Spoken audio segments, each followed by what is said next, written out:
എല്ലാവർക്കും നമസ്കാരം. Doctor ബാലാണ്. Just ഒന്ന് പറയണമെന്ന് തോന്നി, വേറെ മാർഗമില്ല. ഞാൻ ഇപ്പോൾ അടുത്ത കാലത്ത് കുറച്ച് വീഡിയോസൊക്കെ കണ്ടായിരുന്നു. എൻ്റെ കാര്യം വേറെ വഴിയില്ല. അതുകൊണ്ട് പറയാം, 10 കൊല്ലം എന്നെ ഉപദ്രവിക്കുക. 10 കൊല്ലം ഒരു മനുഷ്യനെ ഉപദ്രവിച്ചു കൊണ്ടിരിക്കുകയാണ്. In the name of law, in the name of law. ഇപ്പൊ പേരെടുത്ത് പറയാൻ പറ്റില്ലല്ലോ. അവർക്ക് എന്ത് വേണമെങ്കിലും പറയാം, എനിക്ക് പറയാൻ പറ്റില്ല. കാരണം ഞാനാണ്. ആണല്ലേ, പറയാൻ പാടില്ല. എത്ര സങ്കടം ഉണ്ടെങ്കിലും മനസ്സിൽ വയ്ക്കണം, ചിരിച്ചുകൊണ്ടേ ഇരിക്കുന്നു അല്ലേ. ഈ മീഡിയയെ കുറിച്ച് ഒരു കാര്യം പറയണം. മീഡിയ നല്ല കാര്യങ്ങൾ ചെയ്യുന്നുണ്ട്, നല്ല നല്ല കാര്യങ്ങൾ. ഇന്നും കൂടെ ഞാൻ ന്യൂസ് കണ്ടായിരുന്നു. നല്ല ചില സത്യങ്ങളൊക്കെ പുറത്തു കൊണ്ടുവരുന്നുണ്ട്, ചില അസത്യങ്ങളും പറയും ഫോർ ദ വ്യൂസ്.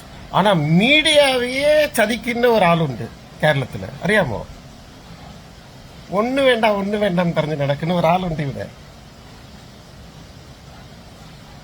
ഇതെല്ലാം പുറത്ത് വന്ന 10 കൊല്ലം 10 ഇയേഴ്സ് ഇപ്പൊ എനിക്ക് വിവാഹം കഴിച്ചു. என்னுடைய வைஃப் பிறந்த நாள்.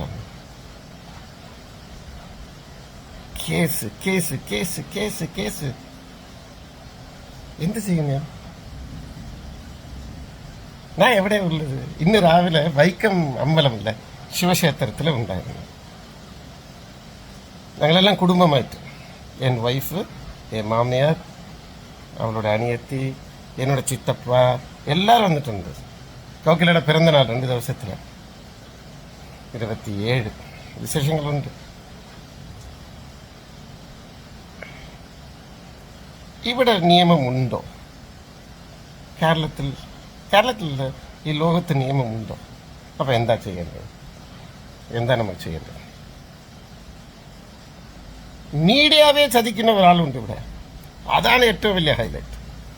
ഇനി എന്നെ ഉപദ്രവിച്ചാൽ ഞാൻ വലിയ പ്രസ് മീറ്റ് വയ്ക്കും, എല്ലാ സത്യങ്ങളും തുറന്നു പറയും. ഇത് നടക്കും, എഴുതി വെച്ചോളൂ, നടക്കും. എല്ലാ ഏഷ്യാനെറ്റ്, മനോരമ ന്യൂസ് എല്ലാരെയും വിളിക്കുന്നതാണ്. സത്യങ്ങൾ തുറന്നു പറയും. അപ്പൊ നിങ്ങൾ നെറ്റിപ്പോവും. പറ്റാതെ കൊണ്ട് കേട്ടോ, ഒന്ന് ക്ഷമിക്കണം. Thank you. എന്നാ വിളിച്ചു, എല്ലാം വിഷം വെച്ച് കൊണ്ടിടുങ്ങ 2 പേര്.